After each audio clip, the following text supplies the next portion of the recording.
Brought to you by Biz Analyst by खाता book.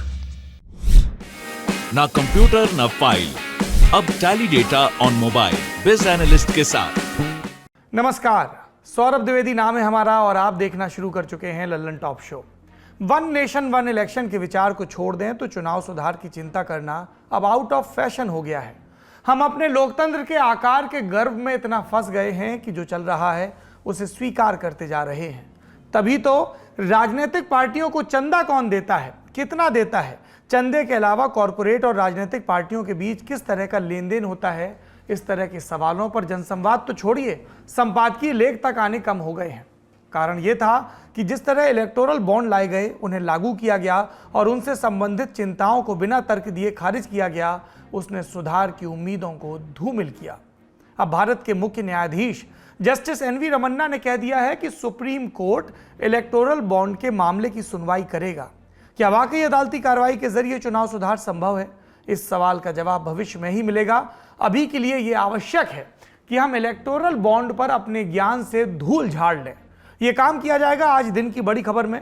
सुर्खियों में हम बताएंगे कि विदेश मंत्री ने यूक्रेन संकट पर संसद में क्या कहा और अलीगढ़ मुस्लिम यूनिवर्सिटी में अब कौन सा नया बवाल हुआ। लेकिन सबसे पहले दिन का वीडियो।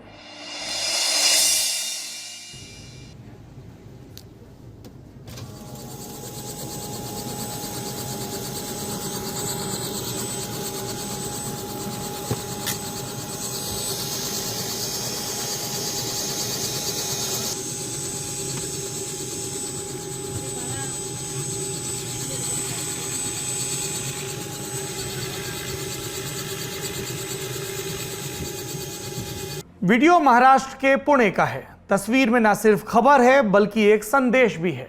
पुणे के शेल पिंपल गांव में एक परिवार में बच्ची पैदा हुई। पिता उसे हेलीकॉप्टर से घर ले आए। बाकायदा इसके लिए 1 लाख रुपए खर्च किए। हेलीकॉप्टर बुक किया, खेत को समतल कर हेलीपैड बनाया। आमतौर पर बेटे के जन्म पर खुशी मनाई जाती है और आज भी कई लोग हैं जो बेटी के जन्म पर दुखी हो जाते हैं। इस सामाजिक दुष्चक्र को तोड़ते हुए पुणे के विशाल झरेकर ने बच्ची के जन्म को जश्न में बदल दिया। विशाल का कहना है कि हमारे परिवार में कोई लड़की नहीं है, हम उसे अपने घर में पाकर बहुत खुश हैं। बच्ची के जन्म को त्योहार की तरह मनाना चाहिए, यही संदेश मैं समाज को देना चाहता हूं। विशाल पेशे से वकील हैं। 22 जनवरी को उनकी पत्नी ने बेटी को जन्म दिया। बेटी का नाम रखा गया राजलक्ष्मी। कल जब हेलीकॉप्टर से वो गाँव पहुंचे तो गाँव वालों ने भी स्वागत किया और सोशल मीडिया पर भी ये वीडियो खूब वायरल है। आपने इससे क्या सबक सीखा? सीखा कि नहीं सीखा? चलिए अब दिन की सुर्खियों की तरफ बढ़ते हैं। आज भारतीय जनता पार्टी ने अपना 42वां स्थापना दिवस मनाया। देश भर के कार्यालयों के साथ साथ दिल्ली के मुख्यालय में बड़ा कार्यक्रम रखा गया। प्रधानमंत्री नरेंद्र मोदी ने वर्चुअली जुड़कर पार्टी को संबोधित किया। जैसा कि 5 अप्रैल के शो में हमने कहा था, एक विशेष टोपी में सारे नेता नजर आएंगे, वैसा ही हुआ। इससे पहले पार्टी अध्यक्ष जेपी नड्डा ने एक रोड शो भी किया।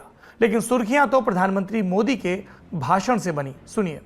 इन परिवारवादी पार्टियों ने देश के युवाओं को भी कभी आगे नहीं बढ़ने दिया। उनके साथ हमेशा विश्वासघात किया है। भाजपा ही इकलौती पार्टी है जो इस चुनौती से देश को सजग कर रही है, सतर्क कर रही है। देश के युवा अब धीरे धीरे ये समझने लगे हैं कि किस तरह परिवारवादी पार्टियां लोकतंत्र की सबसे बड़ी दुश्मन है। प्रधानमंत्री मोदी परिवारवाद का जिक्र कर विपक्षी पार्टियों को निशाने पर ले रहे थे, अपनी पार्टी की उपलब्धियां बता रहे थे। बीजेपी को बने आज 42 साल हो गए। इन वर्षों में इतिहास में शून्य से शिखर तक पहुंचने की कहानी है। 1980 में जनता पार्टी की हार का ठीकरा जनसंघ के नेताओं के ऊपर फोड़ा गया। 4 अप्रैल 1980 को जनसंघ के नेता अटल और आडवाणी को जनता पार्टी से निष्कासित किया गया। फिर 6 अप्रैल 1980 को दिल्ली के फिरोज शाह कोटला मैदान में नई भारतीय जनता पार्टी की स्थापना हुई। 1984 की 2 सीटों से चला कारवां आज केंद्र पर काबिज पूर्ण बहुमत की सत्ता तक पहुंच चुका है। 2 की संख्या 303 हो चुकी है। राज्यसभा में 101 सांसद, देश भर में 1200 से ज्यादा विधायक। बाकी जो है सो इतिहास। दूसरी सुर्खी महाराष्ट्र से जुड़ी है। भ्रष्टाचार के मामले में महाराष्ट्र के पूर्व गृह मंत्री अनिल देशमुख को सीबीआई ने हिरासत में ले लिया। एक दिन पहले ही अनिल देशमुख को मुंबई के जेजे अस्पताल से छुट्टी मिली थी। कंधे में चोट की वजह से उन्हें शनिवार को भर्ती कराया गया था। कुछ दिन पहले महाराष्ट्र सरकार को सुप्रीम कोर्ट से भी झटका लगा था। राज्य सरकार ने सीबीआई पर निष्पक्ष जांच न करने का आरोप लगाते हुए एसआईटी जांच की मांग की थी, जिसे पहले हाईकोर्ट ने और फिर सुप्रीम कोर्ट ने खारिज कर दिया। इसके बाद अनिल देशमुख की गिरफ्तारी का रास्ता साफ हो गया था। अनिल देशमुख पर कई दूसरे पुलिस अधिकारियों की मदद से बड़े व्यापारियों से पैसों की वसूली करवाने का आरोप है। देशमुख पर मुंबई पुलिस के पूर्व कमिश्नर परमबीर सिंह और बर्खास्त किए गए पुलिस अफसर सचिन वाजे ने गंभीर आरोप लगाए थे। कल भी ईडी ने शिवसेना नेता संजय राउत की पत्नी की संपत्तियों पर कार्रवाई की थी, जिसके बाद संसद भवन में गांधी जी की प्रतिमा के सामने शिवसेना के सांसदों ने आज विरोध प्रदर्शन किया। केंद्र सरकार पर एजेंसियों के दुरुपयोग का आरोप भी लगाया। सुनिए और क्या कहा। एक ही केस देखिए ना, संजय राउत के खिलाफ एक्शन लेने की आवश्यकता क्या थी? क्या प्रोवोकेशन क्या था? Just because he is looking some settle, because sometime he right, sometime he criticise. Shiv Sena और एनसीपी नेताओं पर कार्रवाई के बीच आज प्रधानमंत्री नरेंद्र मोदी और एनसीपी प्रमुख शरद पवार के बीच मुलाकात भी हुई। दोनों के बीच तकरीबन 20 मिनट तक संसद भवन में स्थित पीएम कार्यालय में बातचीत हुई। संजय राउत के मुद्दे पर शरद पवार ने प्रधानमंत्री मोदी से बात की। कहा वो न सिर्फ नेता हैं बल्कि एक पत्रकार भी हैं। उनके साथ अन्याय हुआ है, उनके खिलाफ कार्रवाई की जरूरत क्यों पड़ी? क्या सिर्फ इसलिए क्योंकि वो सरकार के खिलाफ बोलते और लिखते हैं? तीसरी सुर्खी ये जुड़ी है पेट्रोल और डीजल के बढ़ते दामों से। आज फिर से पेट्रोल और डीजल 80-80 पैसा महंगा हो गया। चुनाव से 3 महीने पहले नवंबर 2021 में डीजल के दाम 10 रुपए घटाए गए थे। चुनाव के बाद मात्र 3 हफ्ते में 10 रुपया फिर से बढ़ गया। कई राज्यों में डीजल भी 100 के पार पहुंच चुका है। 3 इडियट्स फिल्म का वो इतनी इतनी थैली में पनीर मिलने वाला डायलॉग अब लोग पेट्रोल डीजल पर मारने लगे हैं। एक रोचक तस्वीर महाराष्ट्र के नागपुर शहर से आई, जहां पेट्रोल पंप पर 50 रुपए से कम पेट्रोल न देने का पोस्टर चस्पा कर दिया गया। पुणे में पेट्रोल 120 रुपए लीटर मिल रहा है। तेल के महंगे दाम पर कल संसद में पेट्रोलियम मंत्री हरदीप पुरी ने जवाब भी दिया। तर्क दिया कि सिर्फ हिंदुस्तान में ही दाम नहीं बढ़े, बाकी मुल्कों का भी उदाहरण दिया। लब्बू लुआब ये था कि हिंदुस्तान में तो कम बढ़े, बाकी जगहों पर और ज्यादा। इस पर जनता चाहे तो शुक्र मना सकती है। सुनिए और क्या कहा था मंत्री जी ने। Sir, are we the only country affected by this? I have with me here, sir, and I can give you the same on gas prices. We have raised the price of petrol by, I think, 9 rupees over 12 or 13 days when the international prices shot up. Now, I have something, sir. Gasoline at the pump, comparison between April 21 and March 22, in USA, the increase percentage is 51%. In Canada, 52%. In Germany, 55%, UK, 55%, France, 50%, Spain, 58%, Sri Lanka, 55%, India, sir, 5%.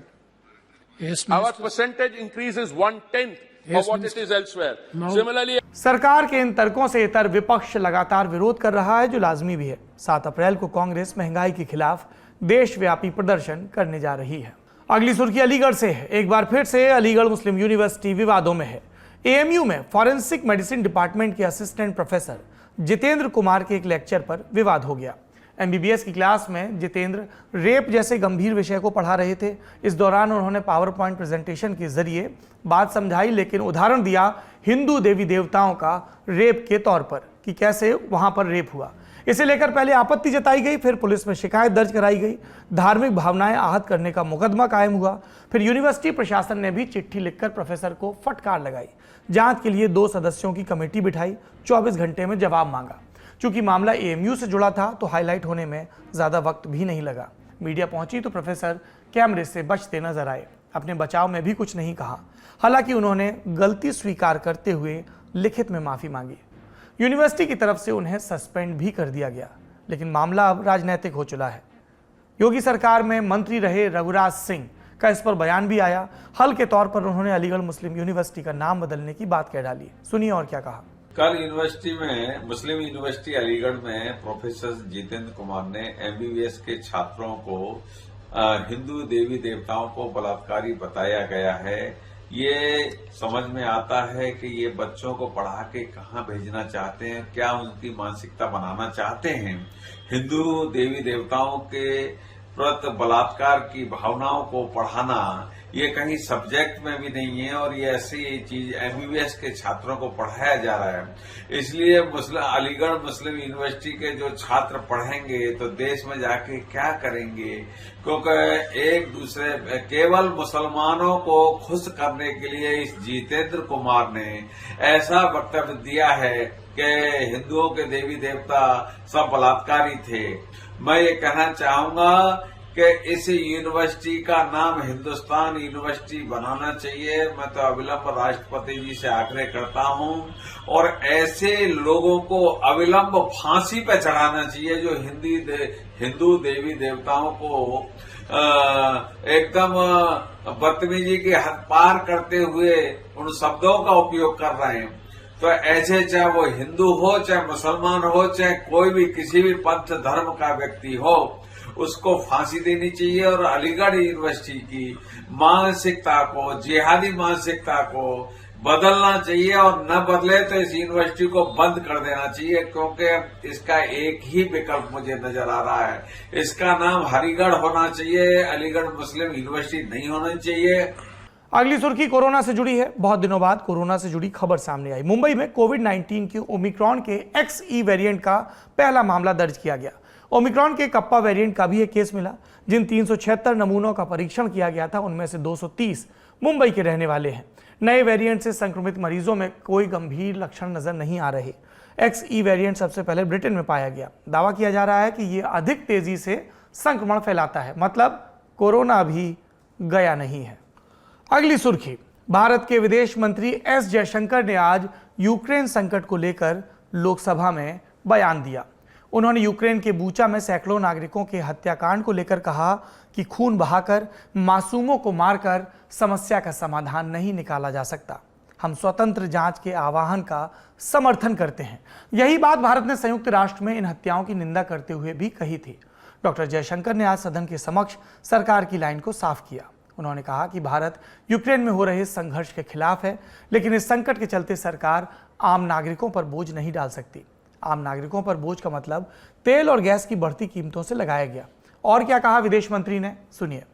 कि जो प्रधानमंत्री का जो personal intervention जो था वो भी मुझे लगता है कि बहुत ही अद्भुत था कि उन्होंने दो समय, और वो मैं उसका थोड़ा बाद में समझाऊंगा आपको, कि उन्होंने खुद फ़ोन किया, खुद लीडरों से बात की। दो जगह जहां हमारे विद्यार्थी बहुत बुरी तरह से फंस गए थे वहां युद्ध विराम कराए ताकि हमारे लोग निकल पाए वहां से। ये थी सुर्खियां। अब चलते हैं दिन की बड़ी खबर की तरफ। इलेक्टोरल बॉन्ड, राजनीतिक पार्टियों को चंदा देने का यह साधन जनवरी 2018 में आया और तभी से लल्लन टॉप नियमित रूप से इस पर बात कर रहा है। 21 दिसंबर 2020 के लल्लन टॉप शो में हमने बड़ी तफसील से आपको इलेक्टोरल बॉन्ड और उनसे जुड़ी चिंताओं की जानकारी दी थी। उस एपिसोड का लिंक हम डिस्क्रिप्शन में आज के एपिसोड के नत्थी कर रहे हैं, जरूर देखिएगा। उससे आपको आज हो रही बातों की पुख्ता भूमिका मिल जाएगी। अगर नहीं देखने का मन है तो एक छोटा सा रिकैप हम यहीं दे देते हैं। भारत एक चुनावी लोकतंत्र है। इस शब्द के दोनों हिस्से एक दूसरे पर आश्रित हैं। लोकतंत्र का सिद्धांत कहता है कि नियमित और निष्पक्ष चुनावों में हिस्सा लेकर कोई भी शख्स या दल सरकार चला सकता है, और चुनावी प्रक्रिया को लेकर दुनिया भर का अनुभव यही कहता है कि चुनाव तभी निष्पक्ष रह पाता है जब व्यवस्था लोकतांत्रिक हो। कंफ्यूज मत होइए, सादी भाषा में यह समझ लीजिए कि लोकतंत्र के लिए चाहिए चुनाव और ढंग के चुनाव के लिए चाहिए लोकतंत्र। आजादी के बाद से आज तक भारत में नियमित चुनाव हुए, इसलिए आधी लड़ाई तो हम जीते हुए हैं। हमें अब ध्यान देना है दूसरे हिस्से पर। क्या भारत में चुनाव पूरी तरह निष्पक्ष हैं? इस सवाल का जवाब निबंधात्मक है, तो ध्यान से सुनिएगा। भारत में चुनावी प्रक्रिया को प्रभावित करने की कई कोशिशें हुई। एक जमाना था बूथ कैप्चरिंग का। मतपेटी में स्याही डालकर भी हिला दी जाती थी, कई बार मतपेटी उठाकर ले जाते। इलेक्ट्रॉनिक वोटिंग मशीन ने वोटिंग के रोज गड़बड़ पर लगाम लगा दी। जब मशीनों की विश्वसनीयता पर सवाल उठे तो मशीन में वीवीपैट पर्ची का भी प्रावधान कर दिया गया। इस वीवीपैट सेटअप के बाद यकीन पुख्ता हुआ।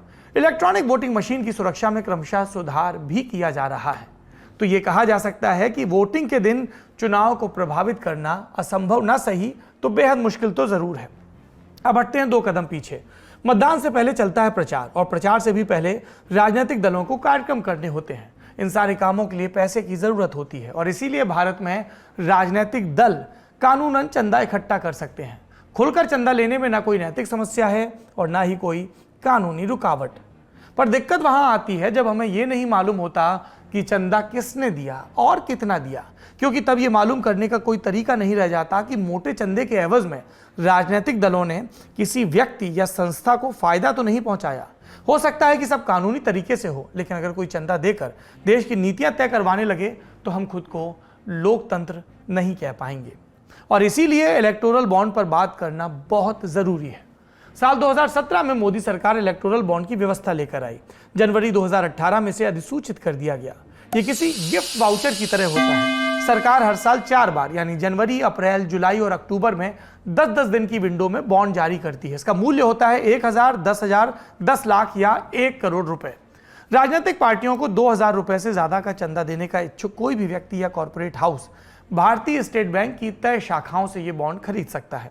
फिलहाल इलेक्टोरल बॉन्ड की 20वीं किश्त की बिक्री चल रही है। बॉन्ड खरीदने के बाद का काम आसान है। 15 दिनों के भीतर अपनी पसंद वाली पार्टी को बॉन्ड दे दीजिए और वो इन बॉन्ड्स को भुनाकर पैसा अपने खाते में जमा करा लेंगी। बॉन्ड भुना रही पार्टी को ये नहीं बताना होता कि उसके पास ये बॉन्ड आया कहां से। दूसरी तरफ भारतीय स्टेट बैंक को भी ये बताने के लिए बाध्य नहीं किया जा सकता कि उसके यहां से किसने कितने बॉन्ड खरीदे। कानून बहुत साधारण है। बॉन्ड खरीदने वाला बैंक का ग्राहक है और बैंक अपने ग्राहक की जानकारी किसी भी कीमत पर सार्वजनिक नहीं करते। इसीलिए इलेक्टोरल बॉन्ड आरटीआई के दायरे से बाहर है और जैसा कि दर्शक जानते ही हैं, राजनीतिक दल भी आरटीआई के तहत नहीं आते। इस वजह से इलेक्टोरल बॉन्ड की व्यवस्था धर्मस्थलों में दिए जाने वाले गुप्त दान की तरह हो जाती है। भारतीय रिजर्व बैंक कह चुका है, इससे मनी लॉन्ड्रिंग को बढ़ावा मिल सकता है, बैंक नोट पर भरोसा कम हो सकता है। पूर्व आरबीआई गवर्नर उर्जित पटेल ने तो वित्त मंत्रालय को लिखे पत्र में यह आशंका जताई थी। इसके अलावा 27 मार्च 2019 को केंद्रीय चुनाव आयोग ने भी सुप्रीम कोर्ट में एक हलफनामा दाखिल किया था और इलेक्टोरल बॉन्ड को भारत के चुनावों के लिए खतरनाक माना था।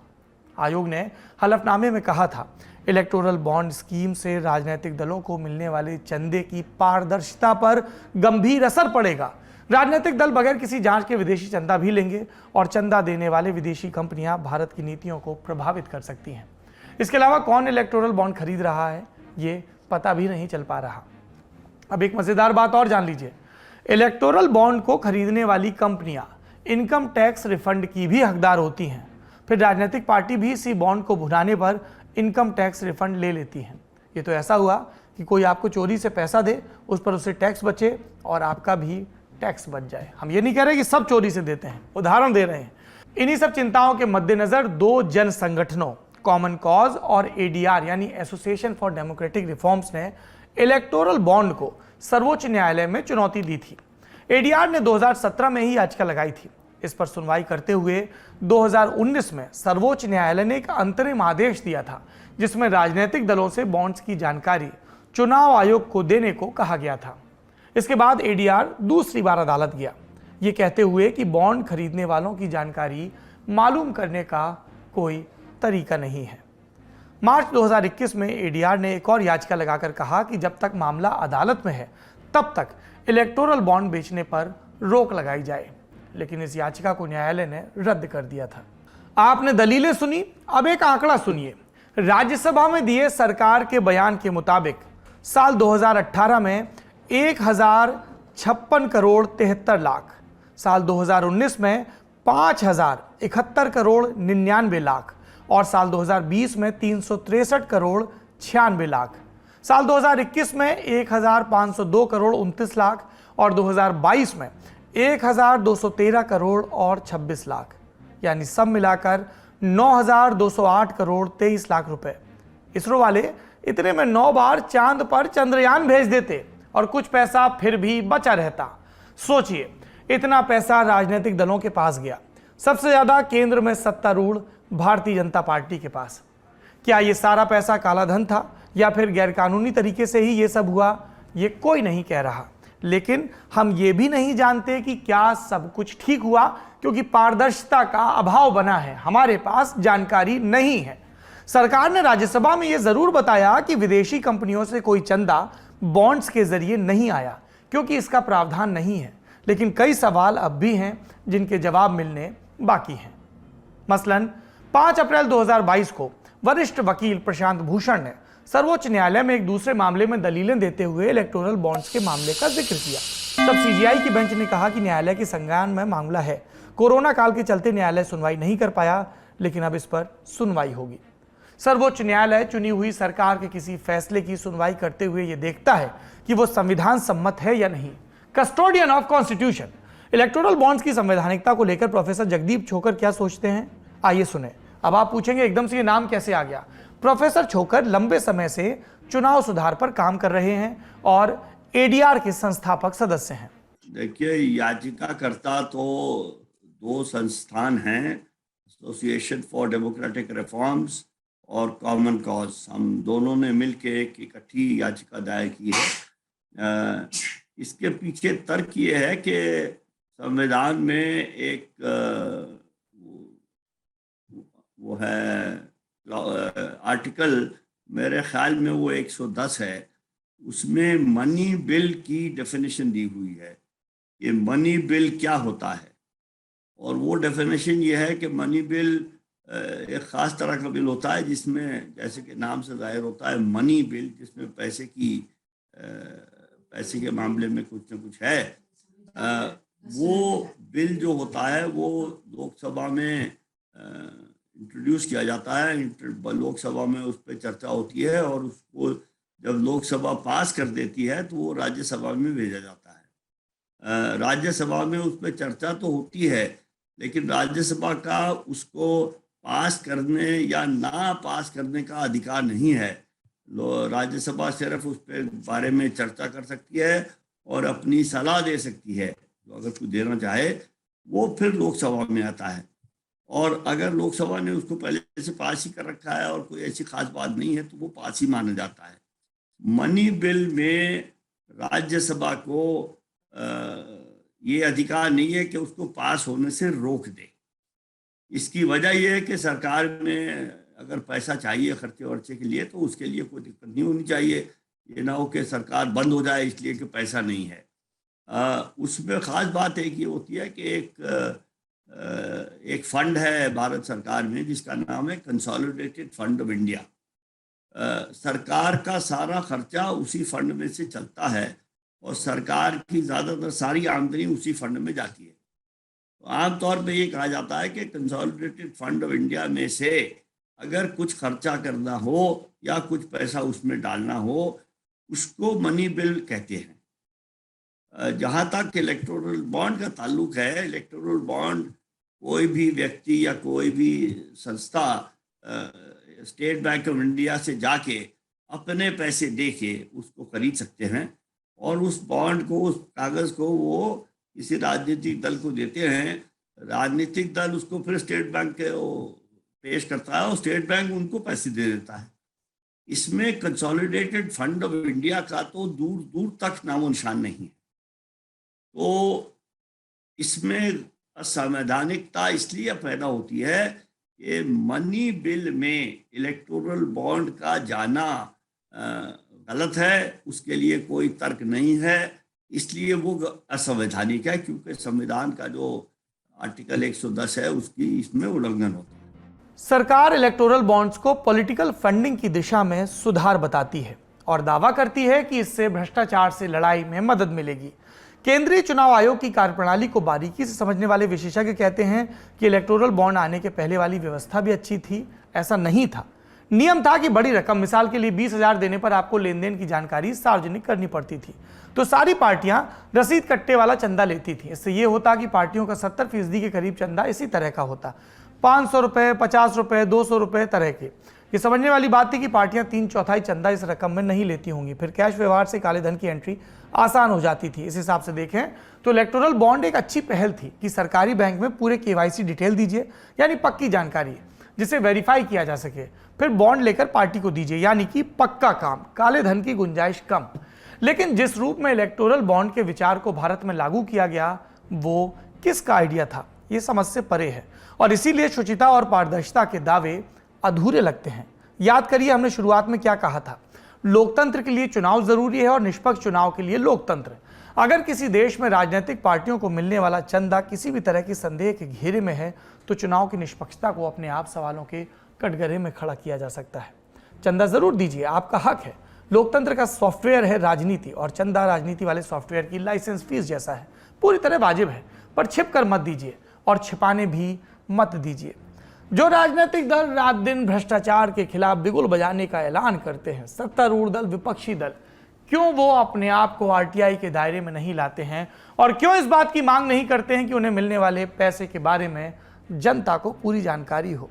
हमें भी तो पता चले कौन किसको कितना चंदा दे रहा है, ताकि ये स्क्रूटनी भी हो सके कि उसके जरिए नीतियों को प्रभावित तो नहीं किया जा रहा है। आज का लल्लन टॉप शो और उसका ये बड़ी खबर सेगमेंट यहीं पे खत्म होता है। आखिरी में हम सोशल मीडिया ऐप कूपर आपकी राय के बारे में बात करते हैं। आज का सवाल जनता से जो पूछा गया वो ये था कि क्या ये सार्वजनिक होना चाहिए, पब्लिक होना चाहिए, कि किस कंपनी ने किस पार्टी को कितना चंदा दिया। हाँ कहने वाले हैं 88%, नहीं कहने वाले 12%। अगर आप भी कूपर हमारे पोल का हिस्सा बनना चाहते हैं तो लल्लन टॉप को फॉलो करें। हम अलग अलग मुद्दों पर आपकी राय भी लगातार पूछते रहते हैं। आखिरी में एक और ज़रूरी जानकारी, इंडिया टुडे हैप्पीनेस फेस्ट ये हो रहा है दिल्ली में सुंदर नर्सरी के इलाके में। अब ये सुंदर नर्सरी कहाँ है? हुमायूं के मकबरे के बगल में, और यहीं पर जमेगा लल्लन टॉप अड्डा। तमाम हस्तियां आएंगी जिनसे लल्लन टॉप अंदाज में गुफ्तगू होगी। इसके अलावा आप लल्लन टॉप में काम करने वाले लोगों से, एंकर से, रिपोर्टर से भी वहां मुलाकात कर सकते हैं। अपने हिस्से के सुझाव, सलाह और आलोचना भी दे सकते हैं। और इसकी तारीख, दिन क्या है? 9 अप्रैल शनिवार का दिन शाम 4 बजे सजेगा लल्लन टॉप अड्डा। एंट्री फ्री है, फी नहीं है। जरूर आइए, बहुत आनंद आएगा। कुछ आपकी सुनेंगे, कुछ अपनी कहेंगे। अपना और अपनों का ख्याल रखिए। शुभ रात्रि। अरे जाओ जाओ, मैच तो हमें ही जीतना था। अपना बॉलर वो वाली गेंद ना फेंकता तो जीत जाते हम। वाह, उसके कैच ने तो मैच ही बना दिया। यार ये ओपनर्स अगर थोड़ा और तेजी से खेलते ना, बात बन जाती। एक फिनिशर की कमी पड़ गई, वरना मैच जीत जाते। मैच तो हमें जीतना ही था। आप भी हैं लल्लन टॉप क्रिकेट एक्सपर्ट? घर बैठे जुड़िए हमारे आईपीएल लाइव शो बमचक में हर रोज मैच के बाद।